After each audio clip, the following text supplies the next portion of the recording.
A lot has happened in our little slice of the world in 365 days.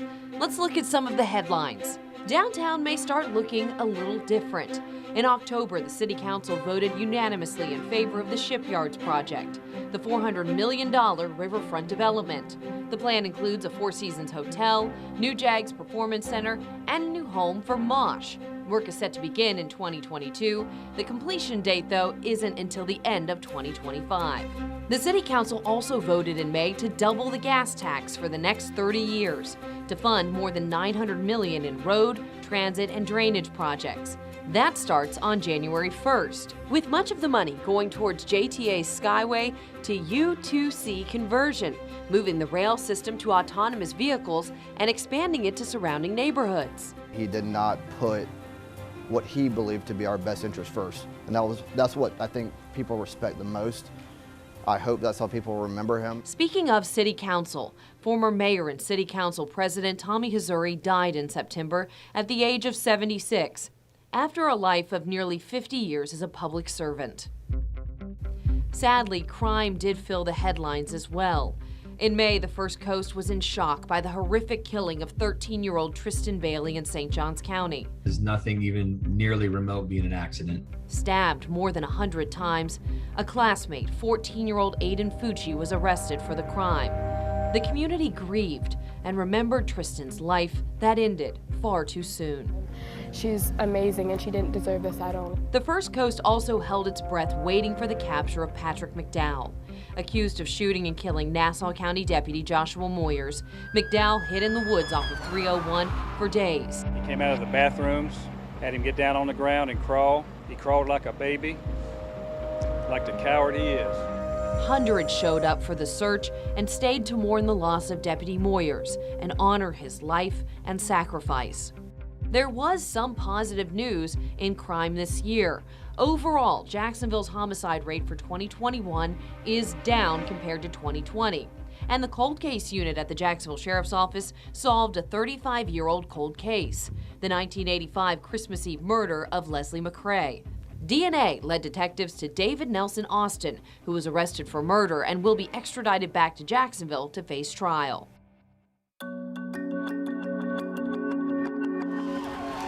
The courts were also busy in 2021 in a case that gained international attention. Gregory and Travis McMichael and William Roddy Bryan faced a trial in the death of Ahmaud Arbery.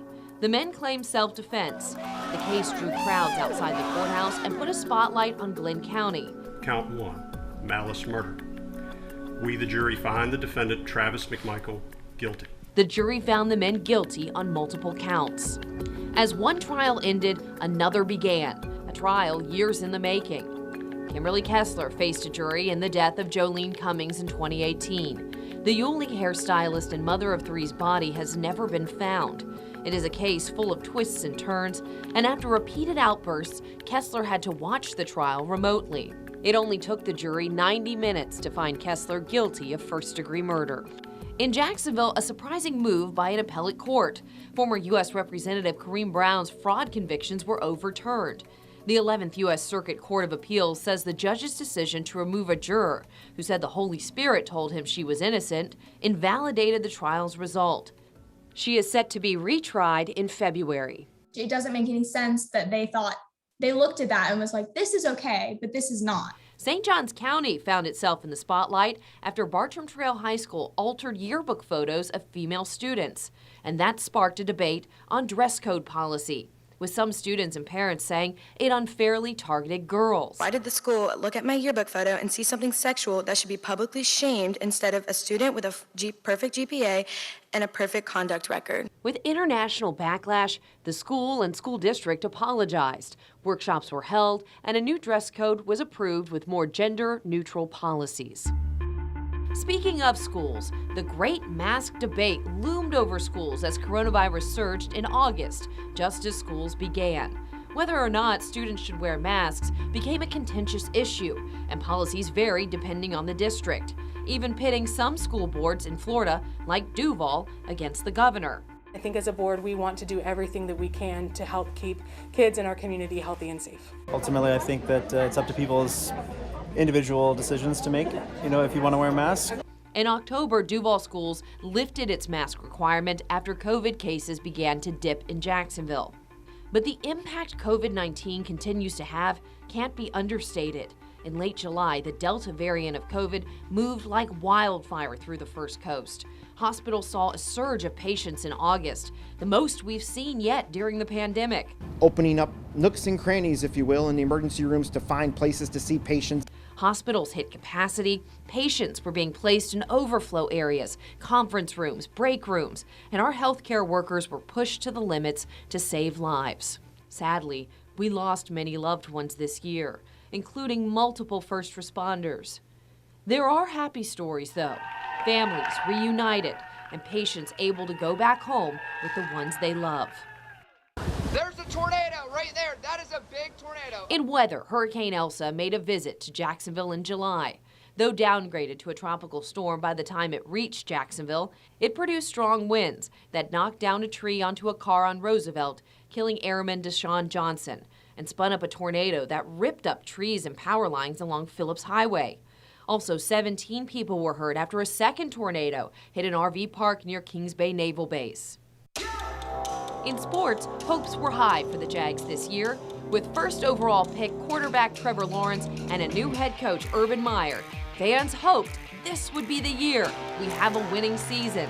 It was even Tebow time in Jacksonville as our hometown hero got his chance to join the team. His jersey sold out quickly, but he didn't make the final cut. Minshew Mania also came to an end as the Jags traded Gardner Minshew to Philly, pinning their hopes on Trevor Lawrence.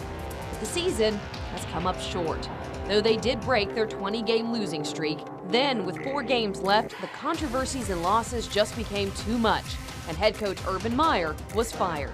In other parts of the sports world, Nick Luco was named the new Iceman coach, just the second in Iceman history. Feed Lynch all alone till score!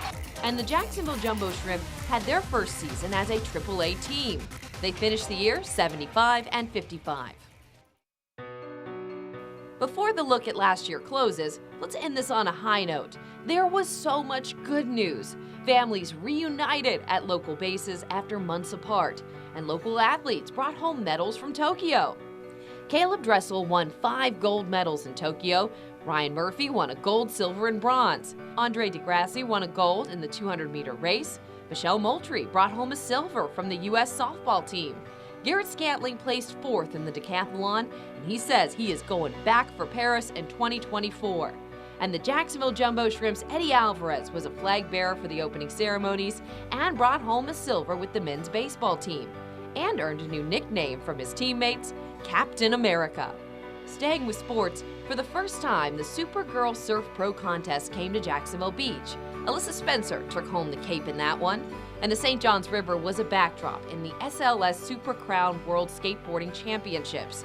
They came to Jacksonville for the first time and competed in front of sold-out crowds. Speaking of the riverfront, a multi-million-dollar proposed statue had people scratching their heads. Does it say LERP? Lex? Love? We're not sure. It's a hot debate, but you could get the design on a pair of socks or a tattoo, because why not?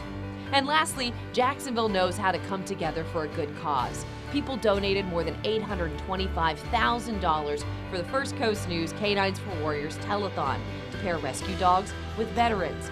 A huge amount that will change and save so many lives. Oh, what a year it has been. Throughout the highs and lows, we are always all in this together. Now on to 2022, and we will see what this new year will bring. In Jacksonville, Katie Jeffries, First Coast News, on your side.